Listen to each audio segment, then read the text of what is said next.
Esta universidad también debía formar, como continuación del Colegio Nacional, la clase dirigente que tendría a su cargo la conducción política, intelectual, social y económica de la sociedad. Esa clase dirigente solo requería una preparación profesional limitada para una nación que se encontraba en una etapa preindustrial y que, en principio, no aspiraba a modificarlas. Era indispensable únicamente producir abogados cuyo cargo estaban, en general, las altas funciones de la política del Estado y las finanzas y la salvaguardia de los conflictos de intereses entre los particulares, además de sostener firmemente el ordenamiento jurídico liberal burgués fundado en la propiedad privada y en la libertad contractual. También debía formar médicos para curar las enfermedades y más tarde para encauzar la clientela electoral. Luego se vio la necesidad de preparar ingenieros civiles en virtud del desarrollo de las obras públicas. En resumen, la universidad fue concebida para una élite. Es decir, que las instituciones educativas fundamentales de la Argentina de mitad del siglo XIX, que constituyeron la columna vertebral de nuestro sistema educativo, fueron cuatro: la escuela primaria, la escuela normal, el Colegio Nacional y la universidad. Con este esquema de educación, destinado a formar por un lado la clase política gobernante y por otro a socializar a la población en su conjunto, dentro de los esquemas ideológicos de la clase dominante, el sistema comienza a funcionar con los problemas que son conocidos por todos. Pero para cumplir eficazmente este papel político, resultaba indispensable que el Estado se hiciera cargo totalmente de la educación y que se elaboraran mecanismos de control sobre ella que garantizara esa eficacia.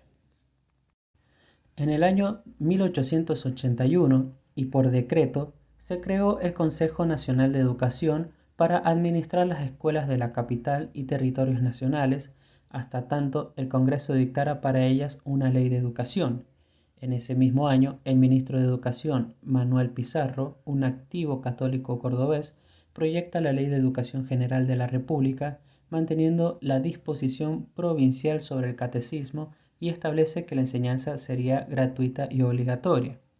Según José María Rosa, Pizarro invitó a un congreso pedagógico a las notabilidades de la enseñanza, el periodismo y la literatura a reunirse en Buenos Aires en abril de 1882.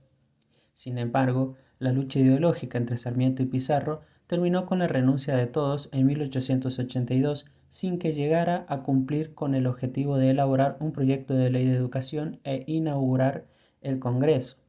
En su reemplazo fue designado Eduardo Wilde y en abril de 1882 logró concretarse el Congreso Pedagógico. En él abundaron las mociones, donde los discursos de apertura y clausura fueron más largos que los informes de las respectivas comisiones de estudio, y entre las recomendaciones vagas que salieron de ese simposio había una muy concreta y precisa, el cual era la necesidad de excluir la enseñanza religiosa de las escuelas públicas. La línea sarmientina se impuso en el Congreso Pedagógico, representada entre otros por Leguizamón, José María Torres y Francisco Ramírez, quienes impulsaron y lograron la idea de una escuela común sin diferenciaciones de clase, sexo, profesión o región, al menos de la escuela primaria, defendiendo los principios de obligatoriedad y gratuidad, tal como lo recogerá luego la Ley 1420. Entretanto, el Consejo General de Educación muy poco había hecho en materia de planificación.